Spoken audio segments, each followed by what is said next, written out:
I want to read you the powerful story that inspired it. It came from a woman named Renee who wrote to me. She wrote to me about a tragedy she experienced in her life 10 years ago. Her 20-year-old daughter, she had twin daughters, Lisa and Megan was in a car with her best friend on the way home from the beach when she was struck by a drunk driver named Eric at 24 years old. Megan's life was taken that day, and Eric made a mistake that he will never forget. Eric was sentenced to 22 years in a maximum security prison for manslaughter, where he's currently serving that sentence.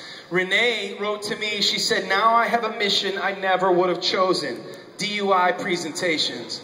Renee has started going around to schools all around the country speaking about the dangers of drunk driving. But over the years, God began to put it on her heart that she was carrying some bitterness and it was weighing her down. And He called her to do the impossible, forgive this young man. So she did the impossible with God's help, reached out to him in prison and said, "Eric, I forgive you for what you've done." The story doesn't end there. Eric's life was changed, and that one act of forgiveness has had a ripple effect. Eric got saved, accepted Jesus into his heart, and began to believe for the first time in his life that God really is a God of second chances. Renee's family reached out and forgave Eric as well, and then they went to the courts and they did the unthinkable. They asked the judge to have mercy on Eric. Eric's sentence was cut in half from 22 years to 11 years, and this November, Eric will be a free man where he will join Renee side by side, standing at her presentations, sharing about drunk driving, but also the power of forgiveness. So tonight, I want to sing this song for you the first time. This is Renee's song, but maybe it's yours. Maybe there's somebody you need to forgive. Maybe there's somebody you need to ask for their forgiveness. Maybe for the first time in your life, you need to fully embrace the fact that you've been forgiven by a God who loves you. This song is called Forgiveness.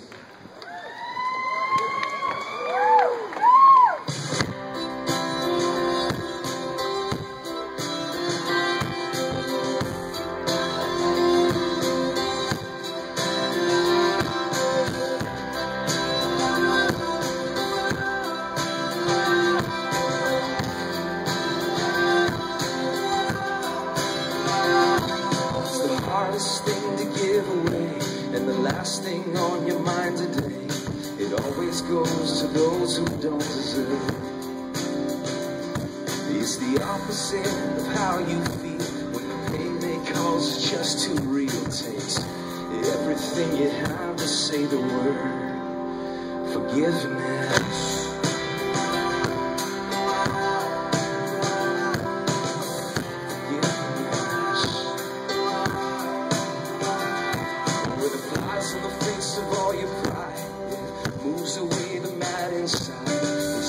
Anger's own worst enemy. Even when the jury and the judge say you got a right to hold a grudge, it's the whisper in your ear saying set it free. Forgive me.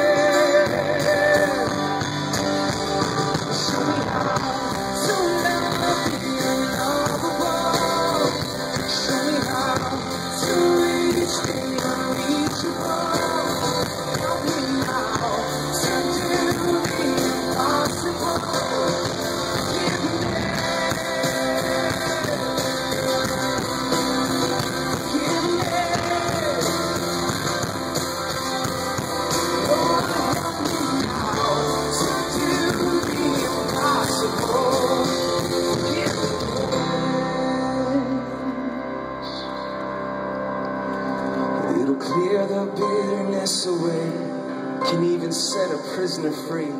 There is no end to what its power can do. So let it go and be amazed by what you see through eyes of grace. The prisoner that it really frees is you. Forgiveness.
This week, before I came to Spirit West Coast, I flew to Florida to meet Renee for the first time. She didn't know I was coming.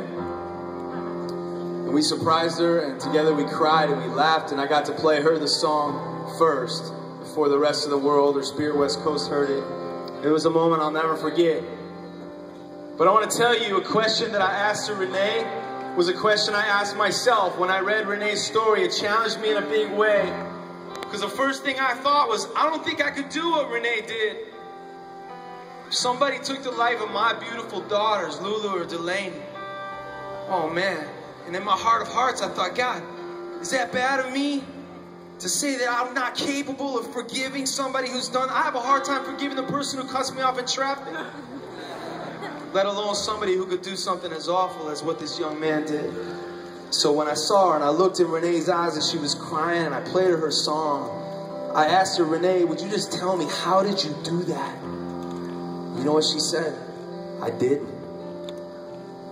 God helped me to do the impossible, because without Him, none of that would be possible.